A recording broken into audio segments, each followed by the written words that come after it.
Lee Kuan Yew is dead, finally. Why hasn't anyone said, fuck yeah, the guy is dead? Lee Kuan Yew was a horrible person. Because everyone is scared. Everyone is afraid that if they say something like that, they might get into trouble, which, give Lee Kuan Yew credit, that was primarily the impact of his legacy. But I'm not afraid. So if Lee Hsien Loong wishes to sue me, I will oblige to dance with him. Come at me, motherfucker.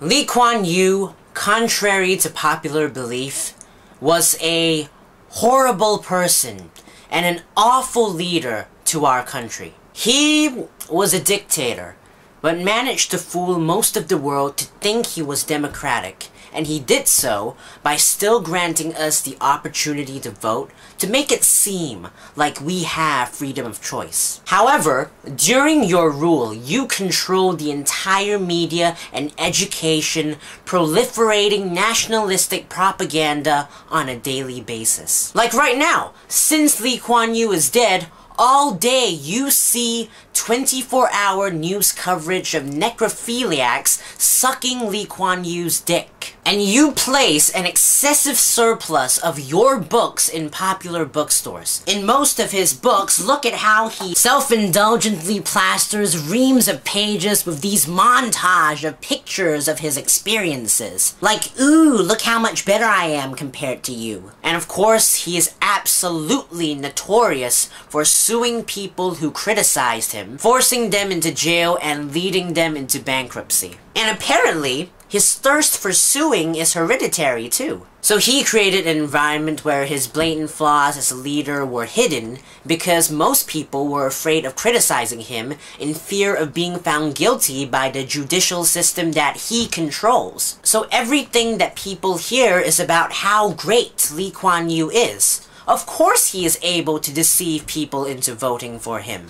Despite our voting rights, he is undoubtedly totalitarian. Now, seeing what Lee Kuan Yew has done, I'm sure many individuals who have done similar things comes to mind, but I'm going to compare him to someone that people haven't really mentioned before. Jesus. And the aptness of that analogy is heightened, seeing how Christians seems to be a really big fan of him. They are both power-hungry and malicious, but deceive others into thinking that they are compassionate and kind. Their impact and legacy will ultimately not last as more and more people find out that they're full of bull. And Lee Kuan Yew's followers are completely delusional and ignorant, and have absolutely no sound logic or knowledge about him that is grounded in reality, which Lee Kuan Yew very easily manipulates, similar to the Christian knowledge of the Bible and the work of a multitude of priests. On the surface, he seemed quite successful. He turned Singapore from a small seaport into a bustling metropolis, rife with skyscrapers and its own casino. World leaders seemed to like him, most notably Margaret Thatcher, and many foreigners and millionaires wished to invest in Singapore. But you look deeper, and you find out what the true nature of Lee Kuan Yew's Singapore is. I'm sure most of your parents have told you how luxurious Singapore is, and how if you go to another country it would be much harder and much more expensive.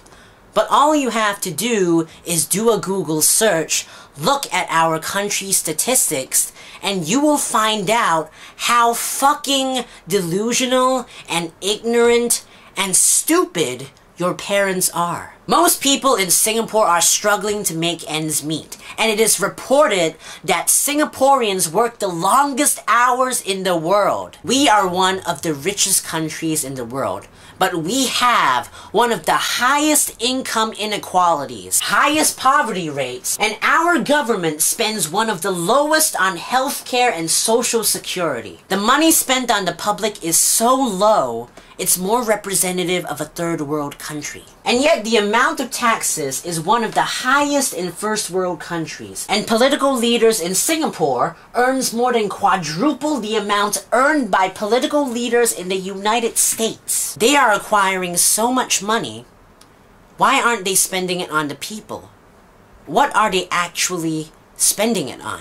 One time an SDP member told me that once they got into power, they are going to take the key and open every cupboard and search out all the information on the government spending to find out what those motherfuckers have been doing with all that money. And whenever somebody wonders online if the government is pocketing the money for themselves, they get sued.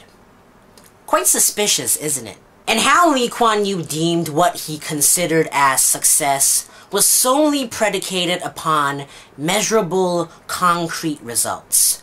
A rich country, the love of major powers, a positive public image. And his emphasis on results was transcendent onto how Singaporeans led their lives. Somebody who has the better house, the better results in an exam, the better degree, is deemed more successful than the other person. And because of this emphasis on pure materialism, it sacrificed our happiness. Because if someone is more concerned about money and status over what they're actually doing and their life, no fucking shit you would lead a depressing life. I think the biggest flaw of Lee Kuan Yew as a leader to our nation is that he honestly thought that money and status equated to happiness. And his failure to understand how false that was really showed, leading us to be one of the richest countries in the world and one of the most depressed. Ultimately,